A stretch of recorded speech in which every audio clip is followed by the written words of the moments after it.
सुरुवातीलाच एक breaking news येते ती म्हणजे निफाडचे शिवसेना आमदार अनिल कदम यांनी अत्यंत अर्वाच्य भाषेमध्ये टोल नाक्यावर महिला कर्मचाऱ्यांना शिवीगाळ केली आहे। नाशिक धुळे महामार्गावर पिंपळगाव टोल नाक्यावर ही घटना घडली आहे। या टोल नाक्यावर सर्व कर्मचारी महिला आहेत।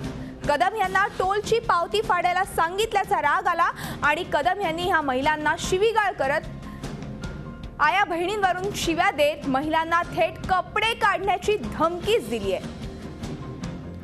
तुम्हीच बघा आमदार महाशयांचा हा माज। मी सांगितल्यानंतर जर गाडी सोडली नाही ना तर तुम्हाला माझ्या घरच्या बायका बोलून आणि तुम्हाला तुमचे कपडे काढायला लागेल, लक्षात ठेवा।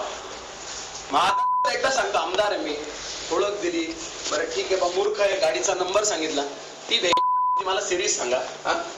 तुमच्या माझ्या इथं टोल चालवता तुमची माहिती करून टाकेल ना, LNT वाला कोण माझे बाप आहे मी पाहतो।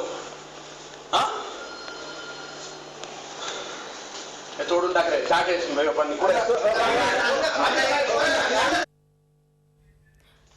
आपण पाहिलात ह्या आमदाराचा माज आणि ह्याच संदर्भात आपल्यासाठी चर्चा करण्यासाठी आमचे प्रतिनिधी आहेत योगेश खरे नाशिकवरून। योगेश, आत्ताच आपण पाहिलं की एकूणच कसा या आमदारानं माज दाखवलाय आपल्या आमदारकीचा, एकूणच काय ही घटना आहे त्याबद्दल सविस्तर आधी सांगा।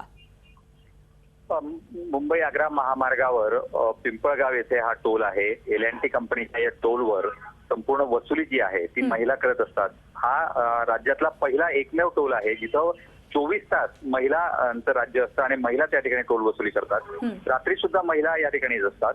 पण याच महिला टोलवर आज आमदारांनी आपल्याला ओळखलं नसल्यामुळे या ठिकाणी त्यांची या मुलींशी हुज्जत घातली आणि त्यांना शिवीगाळ केली। या आमदारांनी ज्यावेळेस मागच्या गाडीमध्ये स्कोडा गाडीमध्ये ते आलेले होते आणि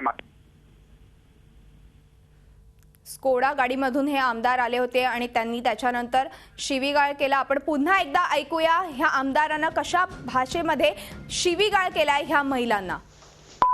मी सांगितल्यानंतर जर गाडी सोडली नाही ना तर तुम्हाला माझ्या घरच्या बायका बोलून आणि तुम्हाला तुमचे कपडे काढायला लागेल, लक्षात ठेवा। माझा एकदा सांगतो, आमदार आहे मी, ओळख दिली, बरं ठीक आहे बा, मूर्ख आहे, गाडीचा नंबर सांगितला, ती मला सिरीज सांगा। तुमच्या माझ्या इथं टोल चालवता तुमची माहिती करून टाकेल ना, LNT वाला कोण माझे बाप आहे मी पाहतो। हा हे तोडून टाकायचं झी 24 तास, एक पाऊल पुढे।